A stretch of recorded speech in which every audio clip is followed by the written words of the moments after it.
What's going on, muscle monsters? Align Gonzalez here, and today I want to talk about my current training split. Right now I am on a push-pull, not to be confused with the legs push-pull. The push-pull, although similar, is different, right? Because you are going to be doing full body each time you go in the gym. So on your push day, you'll be doing quads, chest, shoulders, and triceps, right?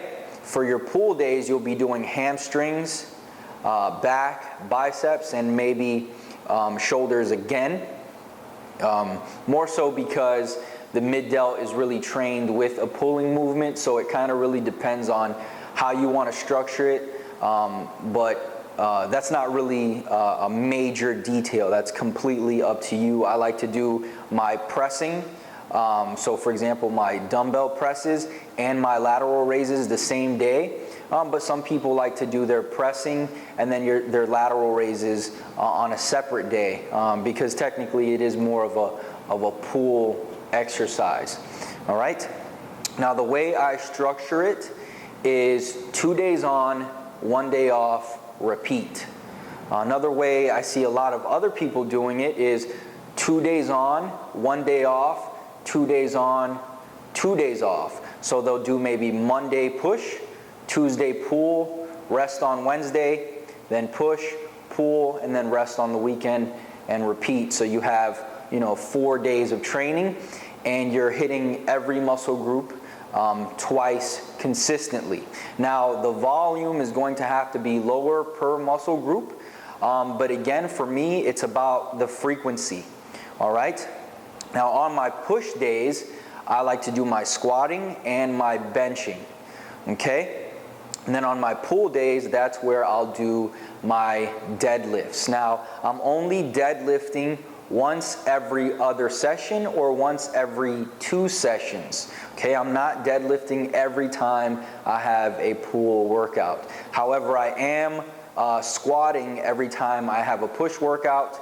And then with the bench pressing, as of right now, I am bench pressing every time I do a push workout, but I might start including an incline dumbbell press instead. Now, the way I structure the intensities is pretty simple. I'll do light, medium, heavy, light, medium, heavy.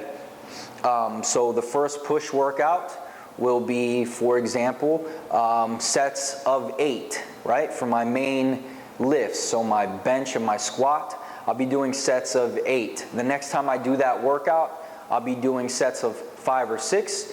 And the next time I do that workout, I'll be doing sets of 3. Now, obviously, the training variables like the sets and the intensity levels are going to vary depending on whether it's a light, medium, or heavy day. But that's just the basic rundown of it.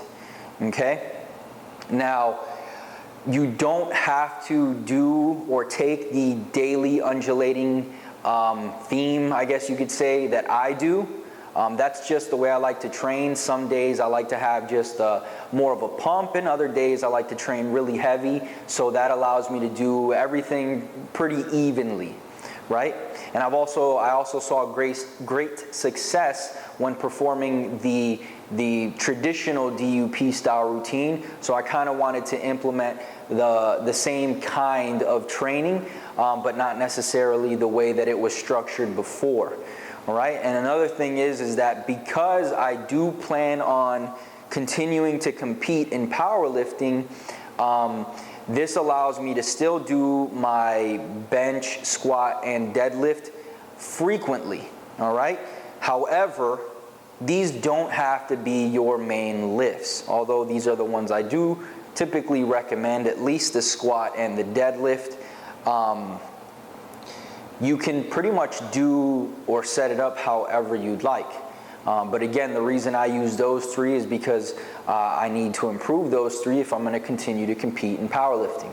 So that's pretty much it. Now, in terms of the different variables for the training, for example, the intensities, rest periods, sets, reps, etc., I do have a video where I explain, and this is just, I guess, a rule of thumb for each one that you can follow. So if you want to follow a similar routine to the one I just gave you, or the one I'm following now, then I'm going to link this video down below where you can kind of look at the different variables. So, you know, for your light days, your medium days, or heavy days, and see what your reps should look like, what your sets should look like, what your rest should look like, what percentage of your 1 rep max you should be training with.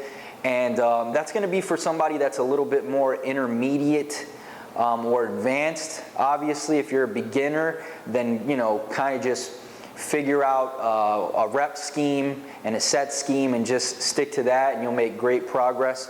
But if you are intermediate or advanced, then I would highly recommend some kind of periodization that allows you to kind of mess with percentages and, you know, try training with different intensity levels. All right, so I'm gonna link those down below. I hope that was helpful. I hope you enjoyed. If you did, click the like button below. If you have any questions regarding this training program, just leave them down below and I'll make sure to get back to you. Make sure to subscribe for more videos, and I will see you in the next one. Peace.